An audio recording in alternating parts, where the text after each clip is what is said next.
Good morning everyone, and welcome back to another video. So here we are, we're halfway. I managed to cut some of the door frame, just a few pieces.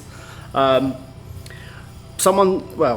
people suggested in the comments to remove the mud guards, but the tyres are actually as wide, so there's no point removing those, and trying to drag this through without a tyre on would be a nightmare. But also, the important thing about this is, this top half is as wide as the wheels. So I had to remove some anyway just to get it through, but that actually went through really easy. I just had to try and line it up nice and square, and yeah, it pulled through absolutely fine. So now the dilemma is the other doorway the same width? I think it is, but anyway, let's try and pull it through and see what happens.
Right, so Dad's quite busy on the digger there, finishing off Rubble Mountain.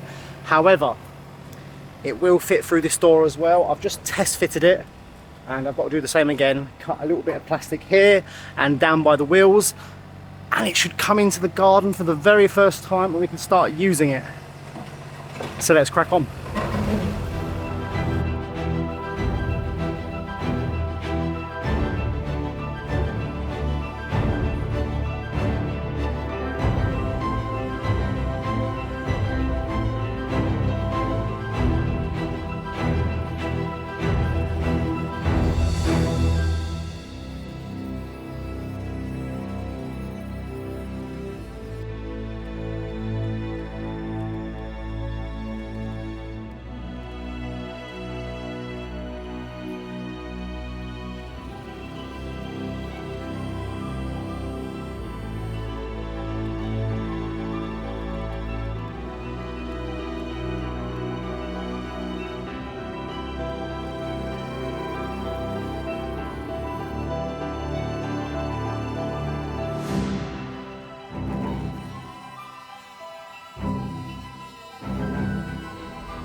That was exhausting, I'm not going to lie. It took most of the morning, but at least it's in now and it should be easy enough to remove in the future. Obviously we need to remove the wood chipper from the garden before we change the doors, otherwise it's never leaving. The town has said yes to creating a side entrance into the garden from one of their car parks. However, we need to go through the process officially, and finding an architect in this town is a little bit difficult. Anyway, we'll get there at some stage. So yeah, let's crack on with this wood chipping.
Look at this fabulous stuff, everyone.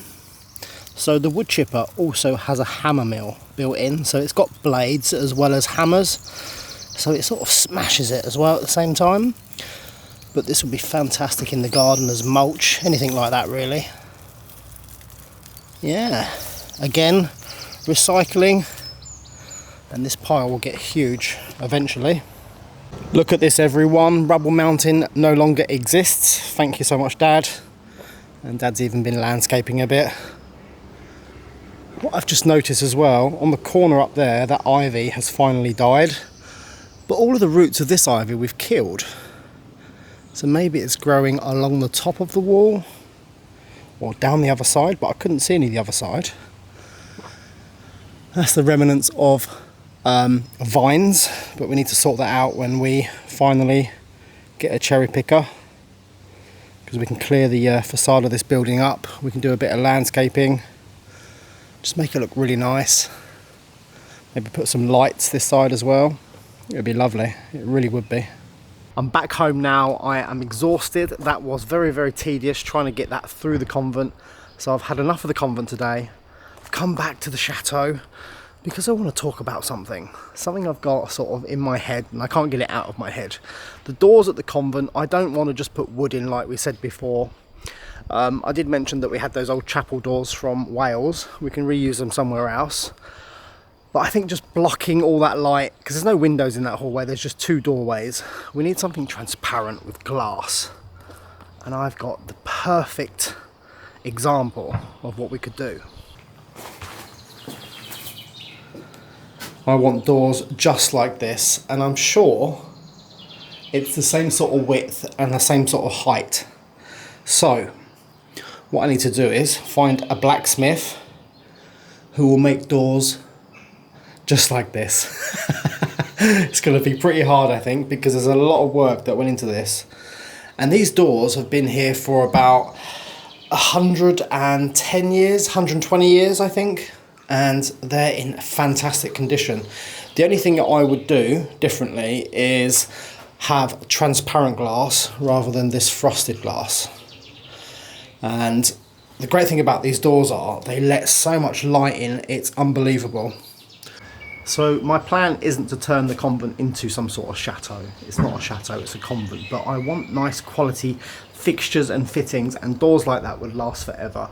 And I think they would look pretty cool on the convent. I think having just big white doors will be a little bit, because obviously you've got white windows here, we've got white windows at the convent. Having a black door would be fantastic. Yeah, so I think we might do that. Yeah, I'll get a quote from a blacksmith and see what he says, and we'll go from there. So thank you so much for watching this video today, everyone. and I'll see you all tomorrow.